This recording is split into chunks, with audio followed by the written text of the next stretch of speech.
What is up, and welcome back to the channel. We are your Colorado real estate family. Super special video today. We're going to be bringing in a special guest talking about one of the hottest markets in Colorado right now. All right, let's go.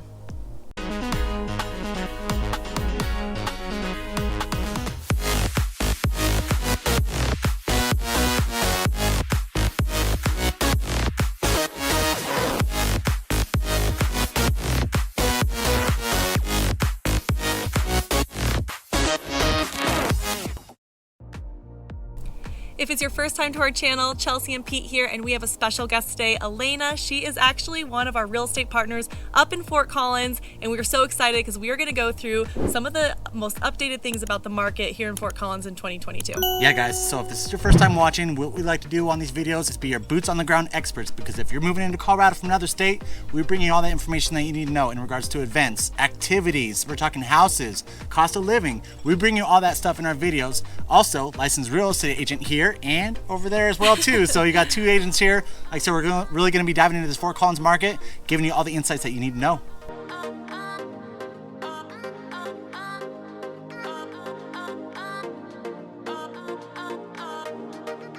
All right, guys, so here's the one thing that I always look at is you could have one professional and their opinion might vary a lot different from the other professional, or that other professional actually has more experience or different experiences than the first professional did, right? And so that's why I like to bring in these partners and really kind of talk about these areas, because there's some stuff that we might be working with in Fort Collins with you guys that she's experienced outside of what we've done. So that didn't make any sense whatsoever, but I'm trying to kind of describe why we decided to bring Alana in. Biggest reason is I think she's a better realtor than I am, so. He keeps saying that. It's so funny. He's like, she's a better realtor than I am. I'm like, she's a girl. Let's just be real. Girls are a little bit more detail oriented. Okay, so this is how we're going to run it today. We're actually going to do a little kind of Q&A. A lot of these questions we brought into because some of our clients had been asking some of these things when we're up in Fort Collins. And so with Alana being primarily in Fort Collins and up in northern, like the northern area of Colorado, we were like, this has got to be someone that we bring in to answer some of these questions in depth. So we're going to start with the first question. Are you ready? Okay. So the first question is, with majority of people that you help, what do you say is the typical price point that you're seeing right now?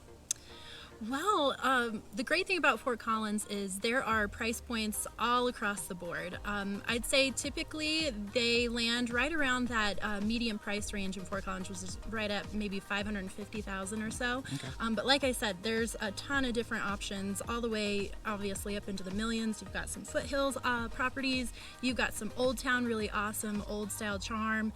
But then you've got condos and things right down by Poudre River that are really great in the lower end price points too. And, and one of the things I really like about Alana too is that she has a diverse range of price points that she works with, where a lot of times you have these realtors who are like specialized just in million plus or lower. So she has so much diversity when it comes to the price points that we're talking about, and that's like a big reason why I really wanted to kind of partner up with her. So yeah, and if you guys haven't checked out our neighborhood video in Fort Collins, when she's talking about some of these certain areas about how they differ in price ranges, go check out. We did a whole series on different areas in Fort Collins and the pricing, so you can kind of look at some of the larger homes over by the foothills that she's talking about that get in those million, if you're interested in what that kind of looks like. So go check it out. Yep. Peter will put a little thing right above here. So okay, go ahead, Peter, you're up. All right, let's see if I could read this handwriting. I know. I didn't bring my pink notebook today.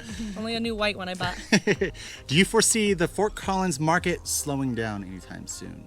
I don't, actually. It's really crazy in Fort Collins, and crazy in a good way.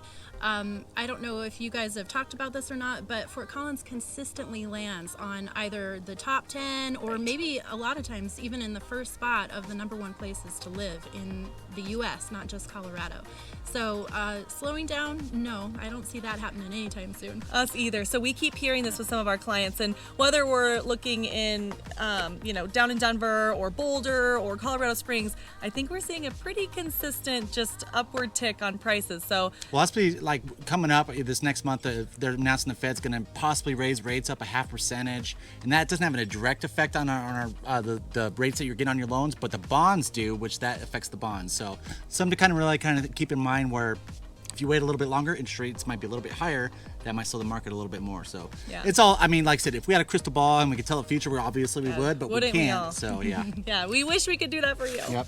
Okay, number 3. When your clients are listing, typically how many days are you seeing it on the market before going under contract in Fort Collins? That's the fun part. It's really great to be on a listing side because you can put a house on the market, say Wednesday or Thursday, and by Sunday evening, you've got a ton of offers to choose from, and by Monday, you're under contract. So a lot of times it doesn't even take more than a week. You know what I've been seeing recently is some people extending and purposefully extending until Tuesday, or like coming in later in the weekend and doing till Tuesday for the people who didn't get the contract, like first contract. So we're like, interesting. We haven't seen a lot of deadlines on Tuesday, but recently we've been seeing a lot more in that. Do you see that too? Absolutely, yep. Yeah, and so we're like, okay, that's super smart, actually coming in and giving a couple days or two if you don't actually get that very first home, that maybe you had a second one that they are still able to put an offer in within a day. So that's, it has been definitely a listing seller's world. It has, for sure. Yeah. Yep. All right. My turn? Yep, your turn. All right, Elaine, I feel like I need like like some type. Elena. No, I need like a Where's game, my mic? a game time buzzer or something like deep. All right, so just simple question: do you see many out of state buyers coming in to Fort Collins? Absolutely. Yeah. I think all of Colorado is experiencing that, but Yep. definitely Fort Collins. And a lot of the reason is, Fort Collins is just a great place to live in general. You've got a ton of different things to do and see, but consistently landing in the top spots in surveys all across the U.S. So 100%. people are seeing that, and they're coming out here to visit. They fall in love, and next thing I know, I don't know, maybe 30% of my clients are coming in from out of state. Yeah, See, and you're hearing it from someone else. We always tell you Fort Collins is one of the top spots. Yep. And now you know we're not lying because we got another professional saying the same thing. Yes. And we didn't even have to practice any of this with her. This is like raw footage. All right, my turn. Okay, so this is kind of a more personal one. We don't want to be all, not fun. So one of the questions that I wanted to ask you was, what is your favorite nervous thing now. to do in Fort Oh, Collins? okay. It's a simple one. Oh man, Fort Collins is great in so many ways, but I think one of my most favorite things to do is to hang out on Horsetooth Reservoir. Getting out there on the water is just incredible, and Yep. the views are to die for. And then you're just right there. You can run into town right afterwards and grab a meal, and you're in the Old Town Strip too. So obviously, I love to do the whole patio beer drinking sort of scene as well. But you can't beat Horsetooth and Lowry State Park for hikes and stuff too. I'm going to throw in a little thing. We always tell all of if you don't know us well enough yet, you'll find out that we don't drink beer. However, if you are a beer drinker, I'm your obviously, girl. yeah, obviously Colorado's known for that, and we have somebody who actually really likes beer. So anyways. What's your favorite beer up there? Or do you have one, like a favorite brewery? That's hard. The brewery, I think everybody says New Belgium, Yeah. but because of Fat Tire and all of that, and they're up there too. But honestly, I think my favorite is Odell's now. They've got this beautiful outdoor setting, and there's hanging baskets of flowers, and they always have food trucks and bands, so it's a really cool place to hang Very out. cool. I like those little awesome. bonus ones. Oh, so I think we're going along. That's those going to same- go right into right into the the next one. All right, what's your favorite restaurant in Fort Collins? Okay, well, since I already told you about Odell's, I think I'm going to go with Ginger and Baker. Okay. And Oh, the yeah. really cool thing about Ginger and Baker is I think it's just the atmosphere and the vibe. You're right along College where that old town is. But they do really great brunches, and they also serve one of my favorite desserts, affogato. So. Oh man, we'll put a link down below with a link to that restaurant for you guys. So, Yep. Okay.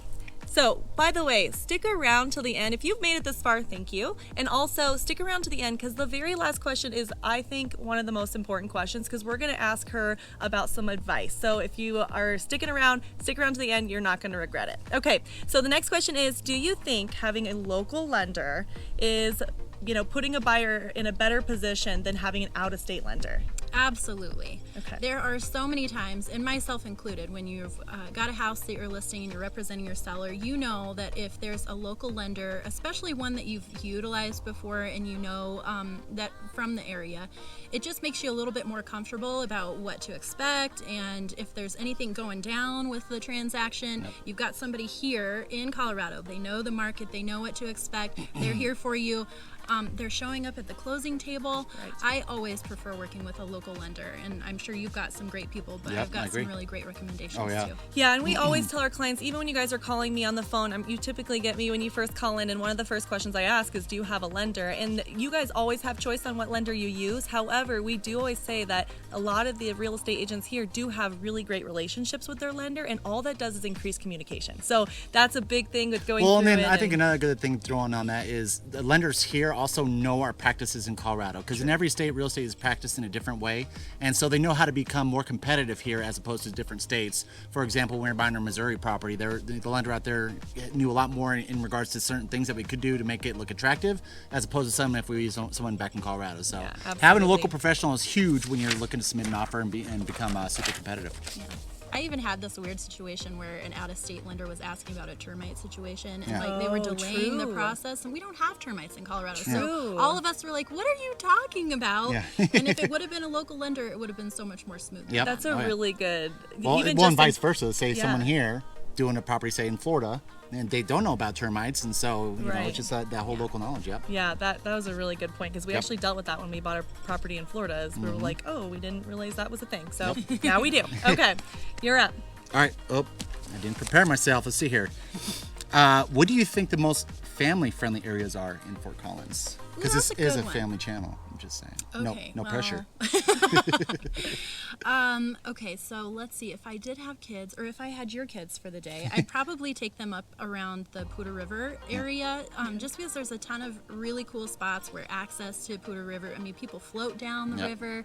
There's a ton of community parks and natural areas and things that I constantly see families out at. So that's probably what I would say there. I love that. We're the same way. She knows because she comes with us all the time. She's also a dear friend of mine. And so when we are with the kids, we want them out and about. Like, look at this weather today. We're finally back outside. We've been inside for a minute doing recording. So, That's true. Okay. So why do you think people, this is a kind of more of an opinion probably, but why do you think people should choose Fort Collins over Denver? Oh gosh, okay. Don't throw Denver darts at her. 'Cause this is our question. I really feel like the culture and vibe of Fort Collins is way more chill and laid back, and there are certain aspects to it that you know can kind of rub you the wrong way, just like in any big city. But Fort Collins compared to Denver, you're getting like a much more small town feel while also taking advantage of it being a bigger city. Yeah. But you've got like accessibility from like the cute old neighborhoods into the old town of Fort Collins, and I think the accessibility piece is so huge in comparison to Denver. Plus you've got the natural surroundings of like Horsetooth and Poudre River and all of these beautiful outdoor things going on, where Denver I feel like you have to get a little bit further out to experience those I agree. things. Yep. That is spot on. Yep. And that's something that we talk about all the time in our Fort Collins, is that it's that small town feel, but still being in a little bit of a larger city. So. Good answer. You passed the test. Okay. Okay, so I'm going to like tuck this one up just a little bit, because I think this is really important. Wait, this is my turn. I know, but I'm just leading this into All it. right. Just Trying to take my question over here. Lead it into it. So one of the reasons we brought her in is we trust her so much, especially like in that market, and like having her come in and have another opinion on it. And so this is obviously very personalized, but we wanted to ask about advice, which is if you stick around this long, that's the whole reason you waited. So I think this is like the lightning round, right? It's like for $1 million. No pressure. It's only hot out here. If she's sweating, it's because of the sun. Not Maybe a bit of both. All right. For anyone looking to move to Fort Collins, what would be your advice to become a strong buyer? Oh, okay. That's a really yeah. Should have studied this one. Okay, so everything is just kind of crazy pretty much everywhere. Yeah. You talk about people being from out of state, even dealing with multiple offer situations. But I would say one of the biggest things that I encourage my folks to do is get that fully underwritten process with their lender, meaning that all of the paperwork and everything that you have to do to qualify for your loan, you've already got taken care of with your lender. That helps you close faster. That helps put the seller at ease, and they know that you're going to be able to show up to the table. And the only thing that has to be taken care of is the house and the appraisal. You also have to have a little bit of cash on hand to do the things like the appraisal gap. I wonder if you guys have talked about that or not. A little bit, yes. To cover, if the appraisal comes in a little bit low because prices are so high, it gives you a little bit more of a competitive advantage if you can bring some of that cash to the table. I'm really glad you brought that up because even just buying, even out of state, this last house that we just bought, this is the first time that we are seeing lenders recommend this like complete, not just like pre-qualification thing anymore of like, we want to get this through underwriting. And that's true. Like we're seeing this a lot more. And I think it's because they know that they're going to have to be on top of their game to get everybody under contract and this just being like fully prepared. Yeah. Well, unfortunately, there's a lot of buyers out there who kind of just half-ass their loan side of things, and then it gets into the process. And so if a seller sees that something's 100% underwritten already and it's ready to go, then that just makes it that much stronger. They know there's a chance that it's not going to fall out based off the loan. So yeah. Well, and you'd be surprised too how much, I don't mean to be tooting anybody's horns here, but it's incredible what having a really good educated real estate agent can do for you too, because it's all about building rapport with the listing agent and making sure that you're going in with that really great relationship up front. You're communicating, you're making sure you're staying on top of things for your buyers. All those sorts of things are things that buyers can't really do, so you're relying on your agent to take care of for you. And then we've just recently ran into people using these part-time agents, and like we're all for you having choice in your agent. However, in this market, you better hope that that agent is so embedded in what's going on, what's competitive, because it's important that that person can represent you to the highest level so that you get the house that you're really looking for and you're not settling. And so that too is just like not only like having a local agent, having a local lender, and then not even just a part-time agent, but a full-time agent, fully embedded. This is what they do, building relationships. So you guys see people all the time where you're working with agents. You're like, oh my gosh, I've worked with this agent before. This is really good. Yes. And that's not, anything that you can plan out, but you're like, oh, thank goodness, like I know this agent. And that can help your buyer. Yeah, even if that offer from that agent that I know, like, and trust, if that offer isn't quite there, but I can convey to my seller that they're really great to work with, I know everything is good, they're going to be on top of everything, we might favor that offer over better ones. 100%. Oh, I know. So true. I know that there's definitely been agents come across that I've seen, and I was like, ooh, I know that they're a great agent, they're going to get this done. And so that's always nice kind of seeing that. Yeah, for sure. Okay, well, if you've stuck around this long, thank you so much. We are going to try to rope Alana into this a little bit more. So give her some love, comments, questions down below. She's going to be following along. Anyways, just encourage her. Also, any feedback that you have, questions for her that she can answer specifically or to us that we can answer, we are here for you. We record for you. Yeah, guys, I'm going to throw the phone number in right below right there, because I forgot to do it in the beginning. If you want to reach out, like I said, give us a call or text. We're always available to you. Nights, weekends, doesn't matter. We were going to answer you. So until next time, we love you. Bye. Bye. It's consistently landing on the different What is up, and welcome back to the channel. We've got a super no, forgot to say who we were. Special guest right after all of this, but no, bringing in a special guest, an expert in the area. All right, let's go. That was choppy. A video for you guys today. We're gonna be talking about one of the hottest areas in Colorado, bringing in one of us. That was good though. I know. All right, if you're new to our channel, Chelsea and Pete here, and we actually have a special guest today, Alana. She is a real estate, I forgot what I was gonna say.